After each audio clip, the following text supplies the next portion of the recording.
Happy 4th of July to the only 4th of July movie ever made, Return of the Living Dead. Man, it was like we made this movie and everyone agreed to never make a 4th of July movie past, present, or future because of it. Good for her. What's not to love? Brain eating cross sections of race, class, and gender, love, blood, guts. I was thinking, could we make this movie today? Would it land? The core concept of social outcast punk rock weirdos teaming up with middle-aged middle American men to fight off the horde of American baggage, in the form of running, shrieking zombies, of course, that want nothing more than to consume this counterculture nightmare.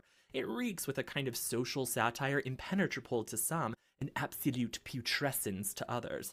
The zombies only want your brain, man. They only want what makes you you. Some of you would sell out the rest of us to the zombies just to bleed into them, wouldn't you? Some of you already do. At the center of it all, an inept, uncontrollable government more interested in testing limits than discerning containment. Now, you may argue that if Bert simply called the number on the side of the tank from the very beginning, none of this would have happened. I'd counter that if the Army Corps of Engineers knew what the fuck they were doing, they wouldn't have made 2,4,5-trioxin to begin with. Or at least they would have put it in a better container. Idiots. There's a saying that punk is for everyone, but the caveat is not everyone can be punk, right? You have to reclaim the individual within, and that's what punk is all about, which is something a lot of people are not willing to do. The fear of being an actual individual is terrifying, no? One of my favorite things, though, in Return of the Living Dead is that Bert and Ernie, I'm not fucking joking, the old dudes are named Bert and Ernie, come to recognize the kids, call them by name, trust them. The adults become indispensable allies and sometimes even protectors to the rowdy and ready punks.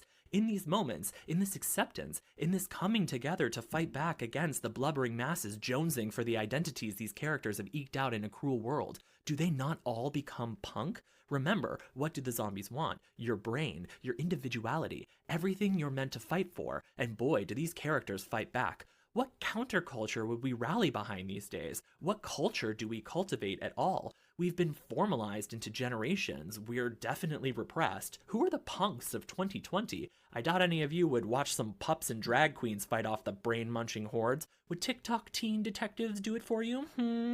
Even worse, a lot of you wouldn't accept the diversity of Return of the Living Dead. DEI, dead on arrival.